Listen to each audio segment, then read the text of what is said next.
Something just doesn't look right. Much better.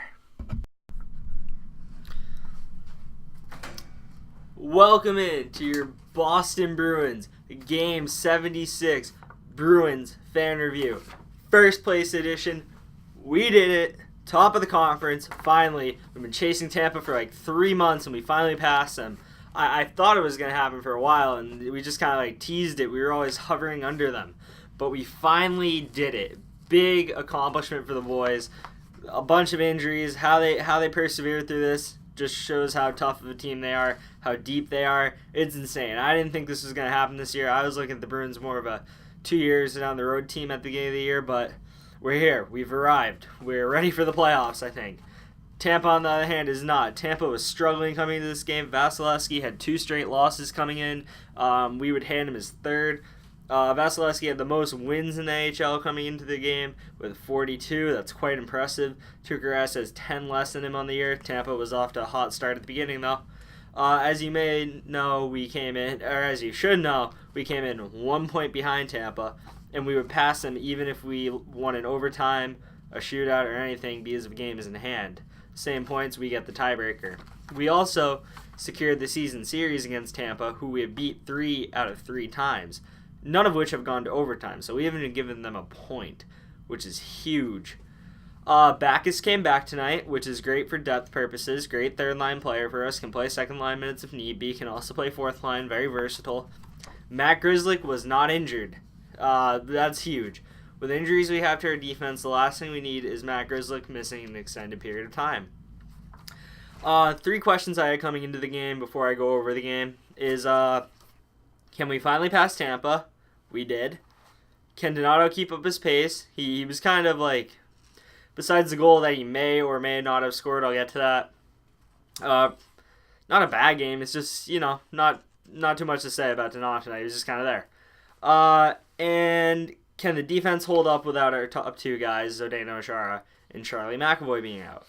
I think if you watch the game, you'd agree that they held up pretty well. Anyway, let's talk about this game. This was a great game to watch. High intensity.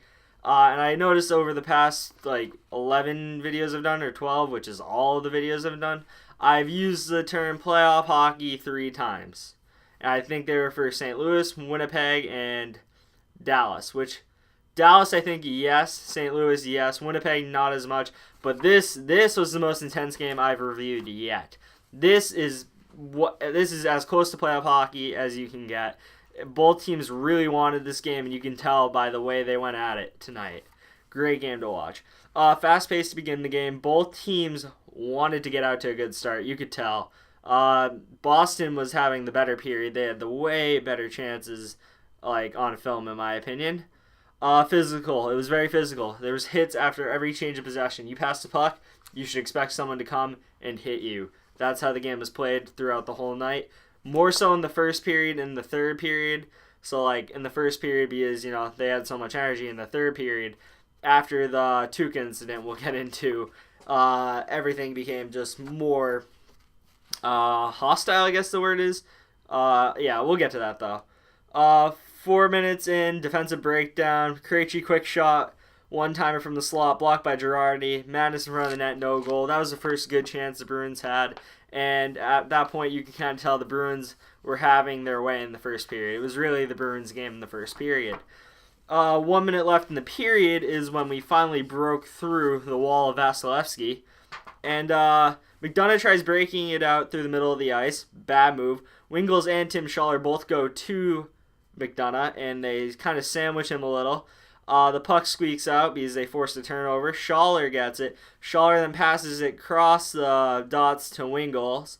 Wingels takes a shot. It falls right behind Vasilevsky, and Tim Schaller taps it in for his 12th of the year. And Tim Schaller, who is one of my favorite players, he's not going to put up gaudy numbers like Marchand, Bergeron, Pasta, but he just does the gritty work, and he gets on the score sheet often enough to the point where he's of value to the team, and he must be out there for the playoffs. I'd be very upset if he comes out, and I don't think he will.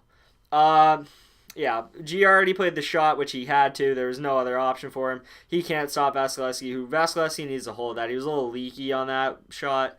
Not his best moment, and he hasn't been that good as of late. I think he was just being hyped up a lot because of how much Tampa was winning. Yes, he's a good goalie. I'm not saying that. I'm just saying a little too hyped up in my opinion. But that's my opinion. About 30 seconds later, there was interference on Alex Killorn for pushing Matt Grzelcyk right into Tuukka Rask. Killorn didn't like it. Cooper didn't like it. Cooper didn't like any call, though. He complained to everything, which most coaches do in the AHL. It's all they can do from the bench. And that would send us to the power play. Marchand would win the faceoff to Bergeron. Bergeron would slide to the dot to Krug. To Krug. Krug would then slide over to Pastrnak. Pastrnak would take it in, and Pastrnak would shoot it into the slot, looking for more of a deflection or something, which he got, and this puck would find its way in. Live, it looks like it hits Donato's skate. The next replay, it looks like it hits Bergeron's stick. It could have hit McDonough. They rule it hit McDonough, I'm pretty sure, because they did not credit Donato on the goal, and Bergeron did not get credited with the goal. It was Pasta's goal, and it was Pasta's 32nd of the year, which is a very good total for Pastrnak. I believe that's his second straight 30-goal season. Don't quote me on that, but I think that's the case. And 2-0, we take it to the intermission, and this is going ideally for the Bruins. 16-6 in the shots category. We're controlling the tempo, and this would be the Bruins' best period of the game, which you want the third period to be your best period, but if you give yourself a lead in the first, it can be very beneficial, and sometimes it can be too much to overcome. Second period, 1:18 in, Brian Gionta goes to the box for a boarding on Cirelli. And every time I hear Cirelli, I think of Cirelli, which, bad thoughts and bad memories. Well, not the cup year, but like everything after that, you know, you're fans. Bad penalty to take. It was kind of a dirty-ish hit. He hit him from behind, right on the numbers, into the boards near the penalty box, where Gionta would be going. And off the face-off, on the 5-on-4, Bergeron's stick breaks immediately on the face-off, basically making it 5-on-3, even though Bergeron without a stick is better than a lot of defenders with a stick, let's be real. But this kind of put the Bruins into kind of a too tight of a situation. The puck eventually gets slid down from Hedman to Kucherov. Kucherov's at the face-off dot, sees Miller lurking back post, and he passes it across crease right to Miller, who taps it in. McQuaid should have been there, but I think he was a little worried because of Bergeron not having a stick. I think they were all a little thrown out of the loop because of that. Good goal for Tampa. You get it done on the power play. That's important. You need power play goals to beat the Bruins. We're very good defensively. We're very good top to bottom 5-on-5. We probably have one of the better plus minuses 5-on-5. And the game would be 2-1. Donato would go to the box about 9 minutes into the period, and we would have a very good kill. Acciari, Wingles, Carlo, and Holden. Great kill, in my opinion. I think they only let up like 1 or 2 shots, and neither were that great of scoring chances in my recollection. 11 minutes into the period, Conachor goes hard to the net and takes Carlo with him right into Tuukka Rask. You don't like to see that because this is the second or third time Tuukka got ran into by a Tampa player hitting a Boston player into him. And Tuukka took exception. He started throwing down at Conachor.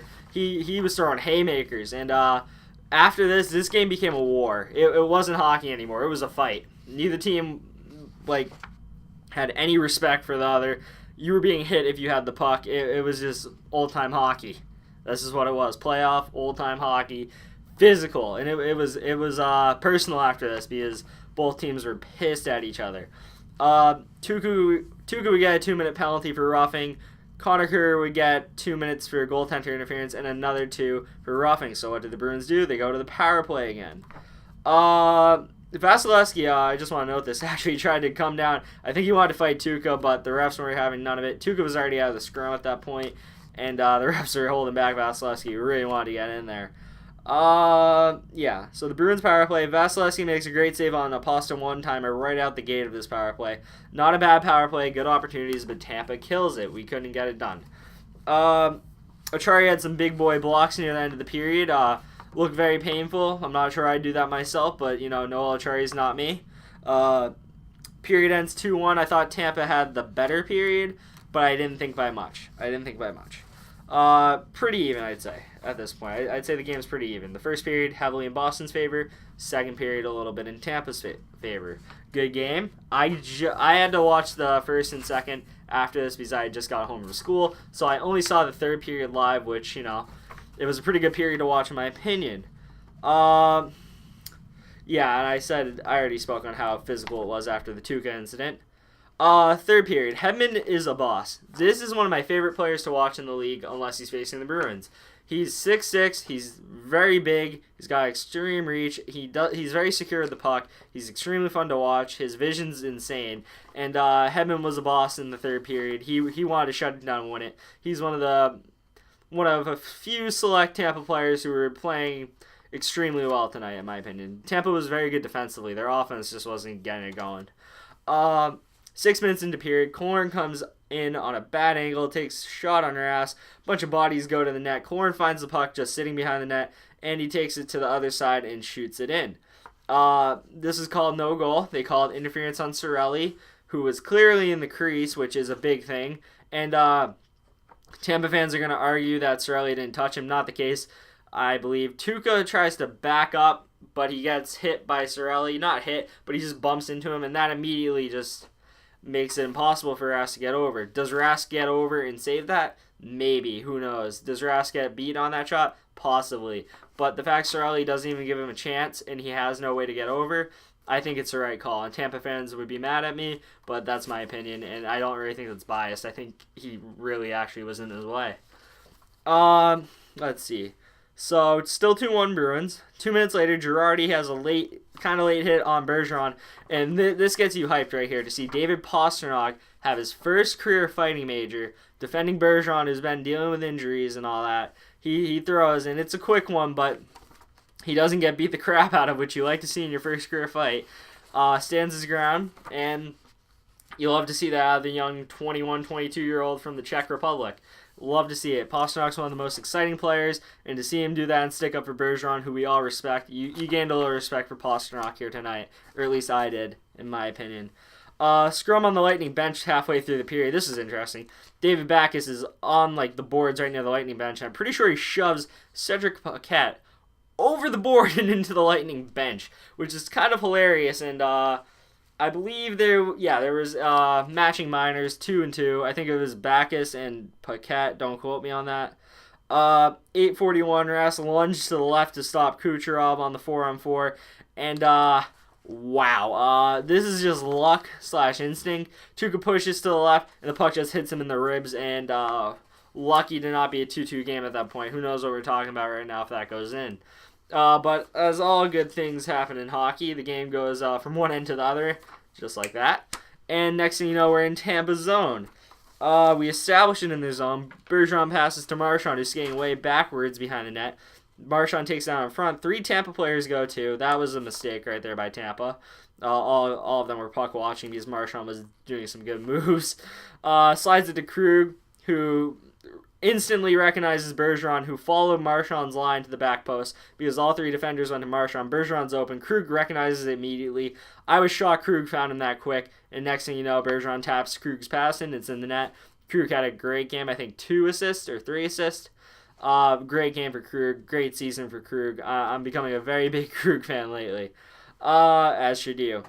2 minutes later, Tampa establishes his own presence. Hedman takes it down the left side boards, takes an off-angle shot, and this squeaks through Tuukka. This is awful. This is kind of like karma for Kucherov getting robbed off of Tuukka getting lucky in the ribs early. For every one of those amazing saves out of nowhere, you have a crap goal like this where it should 110% be saved by Tuukka, but for whatever reason, Tuukka does not get the save. So 3-2 with about 6:06 to go. Bruins hold on. Tampa eventually pulls their goalie. The Bruins have a very interesting strategy from the empty net with 4 passes in Tampa's zone when they could have put it in a lot earlier. Bruins 4-2, beating Tampa in regulation for the 3rd time this year, moving to first place in the Eastern Conference, 1 point above Tampa, 1 game in hand, 1 more game against Tampa, and things are looking good in Boston. It's looking good. We're looking like we're going to get the first seed. We're looking like we're going to have home ice. I need to stop saying that. Until we get to the Stanley Cup Finals. If we get to the Stanley Cup. When? No, I'm not going to do that. I don't want to jinx us. But, wow. Things to note. We become first place in the Eastern Conference. Very notable. Tampa had twice the turnovers we had, and I'm not going to say anyone had a bad game tonight. because no one really on the Bruins had like a noticeably bad game tonight. It was very good all around, which is what you love to see. It makes decisions for Sweeney and Bruce Cassidy very hard when determining their fully healthy lineup when or if it happens.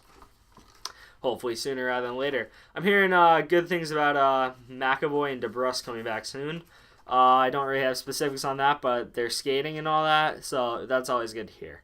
Rick Nash is a little further away, and you hope he gets good soon so he can be at full strength.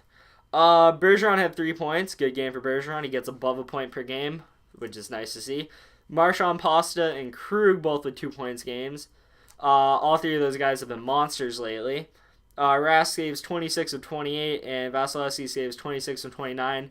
One shot difference makes a big deal.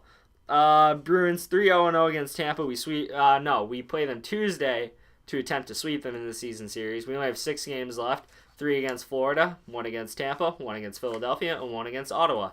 This is the first time in 3 seasons our season won't end with a loss to Ottawa. It's guaranteed because we made the playoffs and Ottawa isn't going to be there. It's nice to see that. Tuukka gets his second on the all-time games played list for the Boston Bruins at 445. That is a lot, and he has 24 more to go until he passes Tiny Thompson's record to become the all-time leading start getter for the Bruins. Very interesting fact. It feels like Tuukka hasn't been around that long, but time flies when you're having fun. As I said, we're 1 game in hand and 1 point ahead of Tampa. Feel like we can lock that up hopefully sooner rather than later. We have 1 game in hand on Nashville, and but Nashville's 4 points ahead, so that's less likely. But it looked like it wasn't likely we were going to catch Tampa for a while too. So who knows? Tampa's remaining games that they'll have to win to get back to their first seed that they want. They play us, the Rangers, Nashville, Sabres, and Hurricanes. Not the toughest schedule, but you got 2 tough games against us in Nashville. Should be interesting. The Bruins' next game is Sunday, 1 p.m. versus Florida at the Garden. And I'll go over, let me lower the screen a little here, so I'll go over the stats real quick, because I usually do that every video. I'm not going to do the cut like I have been doing. Marchand, 62 games played, 84 points. Pastrnak, 76 and 76, exactly a point per game. Bergeron, 58 games, 59 points, very good ratio. Krug has 57 and 70. I believe Jack Edwards said second half of the season he's a point per game on the dot. So it's all been of late, which is what you like to hear. Heinen, who's more of the first half of the season, opposite of Krug, 14-29 for 43 points in 71 games. Very good rookie season. Hopefully he can get on the score sheet a little more. And Donato doesn't get on the score sheet, so he finally falls under a point per game for the first time in his career, even though it looked like it hit off his skate and he almost kept it at 4 goals, 2 assists, and 6 points, but he's at 5 points in 6 games. Great start to the young man's career. And we're in first place. Looks like we're lining up for a series against New Jersey now instead of Toronto, which is huge. I think we're a much better matchup against New Jersey than Toronto. And Tampa should be a little nervous right now because Toronto has been kind of resting. They're probably not playing as hard. They can't catch us. They can't really fall back. So that's going to be a well-rested Toronto team. And Tampa hasn't been playing good lately. So it's going to be interesting to see how things shake up down the line here. I've been your boy Patar98. Hit like if you like the video. Hit subscribe if you really like the video. And I'll see you next time. First place. Let's go.